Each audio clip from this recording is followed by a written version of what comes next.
Eu sou o Amílcar Correia e este é o P24. Porquê é que as mulheres não chegam ao topo do poder político? Se alguém privilegiarmos, que sejam os discriminados, os mais desfavorecidos. O seu mandato foi curto, esteve meio ano à frente do governo. Em 1986, lançou-se como independente na corrida para as eleições presidenciais. Só a responsabilização democrática pode permitir a estabilidade das instituições. Não há autoridade nem poder sem responsabilidade. As mulheres na política continuam a ser remetidas para uma posição secundária. Em 50 anos de democracia, Portugal teve uma primeira-ministra, em funções durante 6 meses, e uma presidente da Assembleia da República. A percentagem de mulheres nas câmaras baixou nas últimas autárquicas e o número de mulheres no Parlamento também desceu nas últimas eleições legislativas. As mulheres continuam a ser vítimas da eterna e anacrónica divisão sexual do trabalho, do desequilíbrio entre a vida pessoal e a vida laboral. A dificuldade de ascensão política é semelhante à dificuldade na ascensão das próprias empresas. Daí que existe um movimento que defende a subida do limiar de paridade política dos 40% para os 50%. Porque é que, afinal, as mulheres não ascendem ao topo das forças partidárias ou dos principais cargos políticos da República? Porque é que, muitas vezes, são chamadas para mero enfeite ou estatística? Susana Peralta é professora de Economia na Nova BSE e editou com Joana Mortágua e Maria Castelo Branco o livro Identidades e Famílias, Reflexões sobre a Liberdade. Neste episódio, a também colunista do Público fala-nos nos obstáculos informais que as mulheres enfrentam no acesso a lugares de poder. Bem-vindos ao P24, o seu dia começa aqui. Olá, Susana Peralta, obrigado por ter vindo a este episódio do P24 para falarmos sobre a participação ou ausência da participação das mulheres na política. No seu último artigo no Público escreveu que a democracia, ao fim de 50 anos, continua a relegar as mulheres para papéis secundários. Porquê é que, afinal, as mulheres não ascendem ao topo nem dos partidos, nem dos principais cargos políticos da República em Portugal? Bom, porque há normas, digamos, enraizadas na nossa maneira de funcionar que colocam entraves às mulheres para elas atingirem lugares de topo no poder, não só político, também corporativo e mediático, e que, no fundo, o mundo da política reproduz. E essas normas são normas que remetem as mulheres para papéis de cuidado, em primeiro lugar, portanto, para uma vida mais, por assim dizer, doméstica, e mesmo quando elas participam no mercado de trabalho, para papéis secundários. E depois o próprio mecanismo, da maneira como se organizam as vidas partidárias, neste caso, para as promoções, são baseadas em códigos de convivência masculinos, e esses códigos de convivência masculinos levam a que as mulheres tenham mais dificuldade em chegar a esses lugares de poder. E o problema, na verdade, está a vários níveis, porque o meu artigo foi motivado por causa de uma notícia que o Público deu, da eleição de 19 líderes das federações distritais do PS, e eram todos homens. E depois, quando nós vamos ver, só havia 2 eleições nas quais havia mulheres na corrida. Portanto, isso quer dizer que elas nem se chegam a apresentar. E não se apresentam, provavelmente, ou porque nem sequer lhes ocorre que aquele lugar seja para elas, também porque se calhar o modo de funcionamento daquele tipo de lugares de poder as afasta por causa dos horários, por causa das dinâmicas, tais dinâmicas informais de contacto masculino, ou então se calhar porque acham mesmo que não têm hipótese, como participar em corridas eleitorais mesmo internas aos partidos custa tempo, e isso mostra que, de facto, os mecanismos estão muitíssimo enviesados. E isso é um problema, parece-me, não é? Porque quer dizer que a nossa democracia exclui metade da população as mulheres são a única maioria, são a única minoria que não são uma verdadeira minoria, não é? Num contexto em que a percentagem de mulheres autárquicas também baixou nas últimas eleições e que também diminuiu o número de mulheres no Parlamento, é favorável à subida do limiar de paridade política dos 40% para os 50%, como forma de tentar evitar esta assimetria? Eu acho que mais do que subir o limiar, provavelmente o que era preciso era forçar que a alternância não colocasse de cada vez a mulher em terceiro, não é? Portanto, no fundo, sempre que há eleições por listas, a lei da paridade é respeitada, quando, por exemplo, dois homens e uma mulher, ora, sendo a eleição por listas, é evidente que isso logo faz com que depois, mesmo que as listas respeitem a lei da paridade, os lugares eleitos não vão respeitar a lei da paridade, e depois isso vê-se também nas eleições para porque é que há tão poucas mulheres presidentes de Câmara, menos de uma em cada 10 presidentes de Câmara é mulher. A resposta é precisamente porque, sendo o presidente de Câmara o cabeça de lista da lista mais votada nas eleições para a Câmara Municipal, as mulheres raramente estão na cabeça da lista, não é? Eu não sei se isso se resolve sinceramente. Eu sou a favor das cotas, sou uma grande defensora das cotas. Agora, aquilo que a prática política tem mostrado é que as cotas são respeitadas pelos valores mínimos e com estas estratégias, no fundo, colocar as mulheres em lugares que acabam por diminuir a sua probabilidade de eleição. E, por exemplo, neste caso das federações, dos partidos, claramente não é uma lei de cotas que vai resolver. Nós não podemos obrigar nenhum partido a ter pelo menos metade das suas federações com presidentes mulheres, não é assim que lá vamos. Portanto, eu acho que é preciso também uma sensibilização e é preciso nós percebermos que isto diminui a qualidade da democracia, e diminui a qualidade da democracia por duas razões. A primeira razão é normativa, digamos, é uma razão de princípio, que é porque é que um grupo que representa metade da população há de estar tão subrepresentado, por exemplo, nos presidentes de Câmara 10%, ou agora nas federações distritais do PS 0%, ou nas federações distritais do PSD 1 em 19%. No fundo, isso quer dizer que a democracia tem mecanismos de acesso aos lugares que estão enviesados, isso é um problema para a democracia.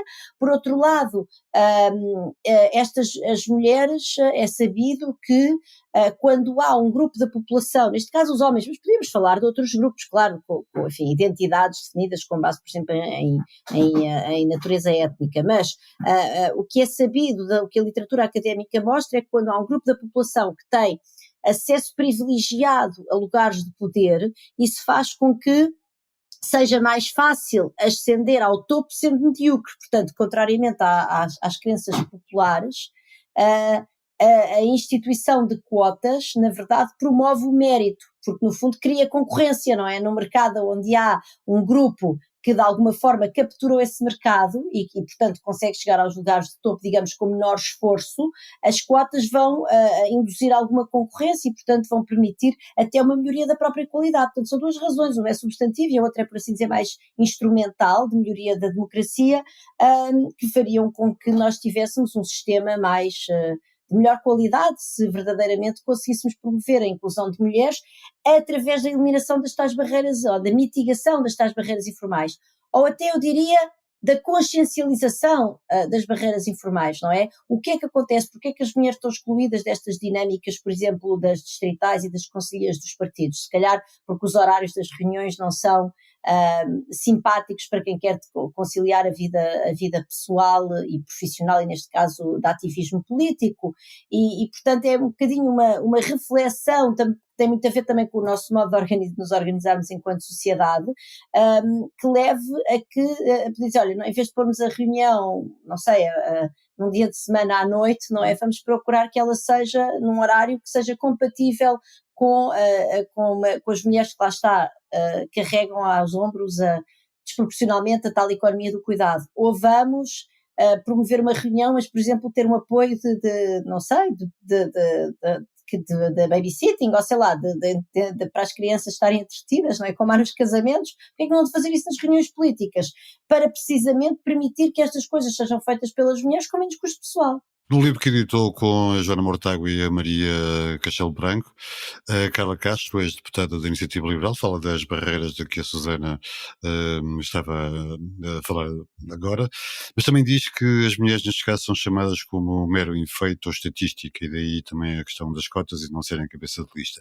Portanto, esta mudança passa sobretudo também pelos partidos políticos e por aqueles partidos que conseguem ter poder, porque esta é uma questão que diz respeito àquilo que se convencionou chamar os partidos do arco de poder, PS e PSD, né? No seu artigo acaba por referir que, com estranheza, que até o Chega tem mais dirigentes mulheres à frente das distritais do que PS e PSD, não é? Eu fui à procura online dos dirigentes distritais do PS-PSD, depois fui ver o Chega, porque é o terceiro partido da nossa democracia, porque também, enfim, não podia estar a ver todos, e de facto o Chega tem 4 mulheres em cabeças de presidentes distritais, de comissões políticas distritais, sendo que eu só encontrei para 16, portanto não sei os outros 2, imagino que elas só tenham 18, não sei, porque o PS e o PSD têm 19 porque dividem Lisboa em 2 regiões, mas de facto o PS tem 0 quando nos anteriores mandatos tinha uma e o PSD tem uma.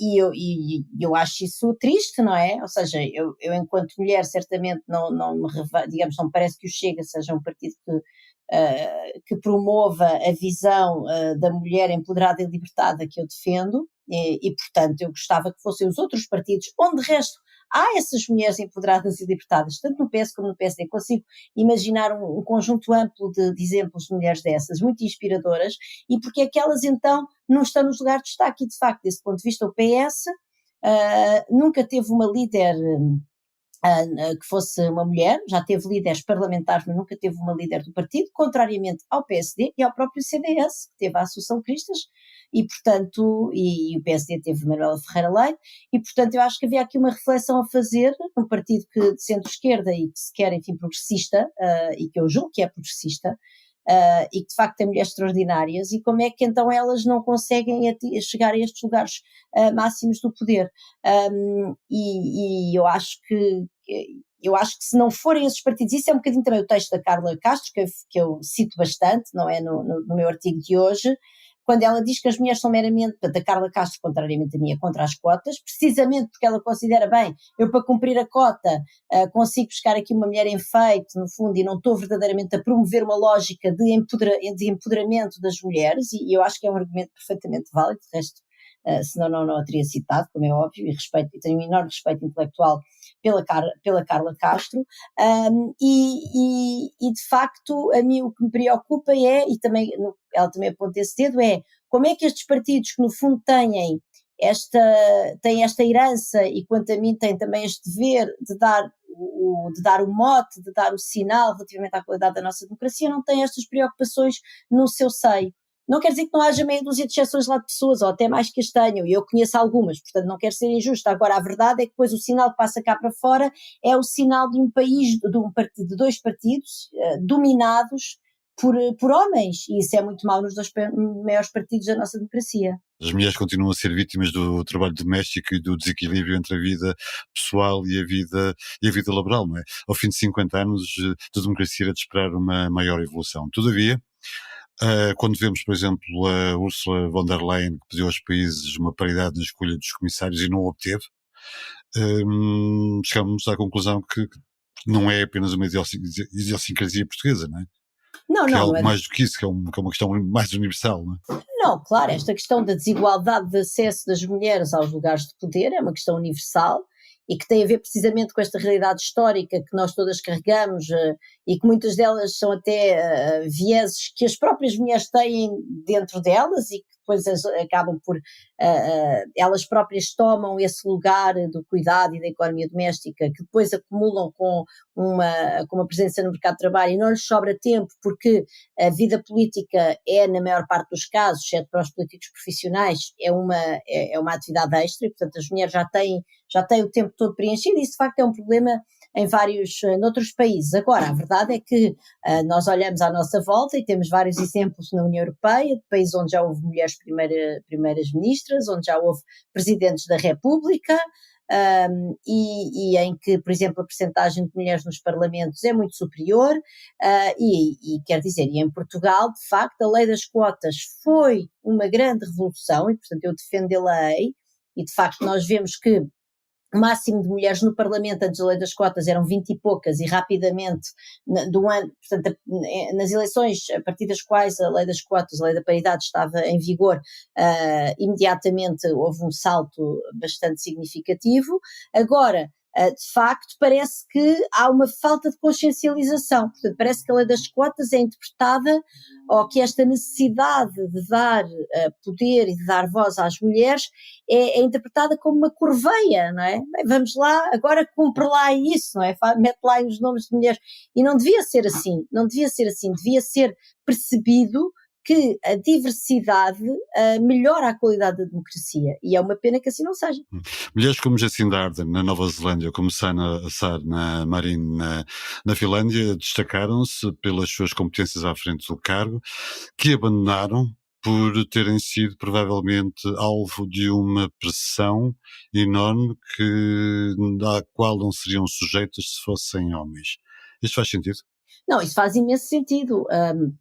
Eu recordo, aliás, uma altura em que elas fizeram um encontro bilateral e quando estavam a dar uma conferência de imprensa em conjunto, houve um colega, um jornalista, que lhes perguntou, tendo em conta que eram duas mulheres, líderes políticas, enfim, aproximadamente da mesma idade, se tinham aproveitado para discutir os desafios que enfrentavam enquanto mulheres na política ao mais alto nível, duas primeiras ministras, enquanto mulheres. E eu já não me lembro qual das duas foi que disse, eu não vou responder a essa pergunta, quantas vezes é que fez uma pergunta desse género a dois homens primeiros ministros que têm um encontro ao mais alto nível, e depois disse, não, nós falámos, foi das nossas relações bilaterais, do comércio internacional, das exportações e importações, aquilo que nós esperamos que duas primeiras ministras falem, não é? E isso mostra bem as barreiras enormes, ou seja, tais barreiras informais, mas que neste caso foram tão explícitas, que mostra aquilo que as mulheres têm de provar para conseguir mostrar que conseguem chegar a estes lugares cimeiros, não é? Se mesmo duas primeiras ministras extremamente poderosas estão ali numa conferência de imprensa e são confrontadas com perguntas deste género. Obrigado, Susana Peralta, foi um prazer tê-la neste episódio do P24. Obrigada, Amílcar. Eu estou, portanto, parado no trânsito a ver o estado das Antas, ali na VCI, no Freixo, parado, carro à minha frente, carro atrás, e vejo pelo retrovisor um caminhão desgovernado a vir a derrubar todos os carros. Era só chegar ao meu. E, portanto, chegou à minha vez, pum, bateu-me mesmo a travar, pum, e eu bati-me da frente. E fiquei ali. E passado um bocado, passa aqui o seu doutor, o carro dele pela direita, tranquilamente, com o vidro aberto, e eu, Saquinha, avisa lá, lembras-te disso? Avisa lá, avisa lá, o missa que eu estou aqui, e ele, daquele jeito dele, carcaça, sabes? Dos mais velhos. Termino com uma sugestão. Quem é Cândido Costa? É repórter do Canal 11 e estrela no Taskmaster da RTP, influencer digital e rosto de publicidade para várias marcas. Aos 43 anos, é mais do que um ex-futebolista que manda bitites técnicos e táticos. Cândido Costa é um comunicador, um entertainer e uma figura pública. A sua vida não é uma história de futebol. Para ler em público.pt. Obrigado por ouvir o P24. Voltamos amanhã. O P24 é um podcast do Público com música original de Ana Marques Maia. A sonoplastia deste episódio é de Nuno Coelho. O Público fica no ouvido.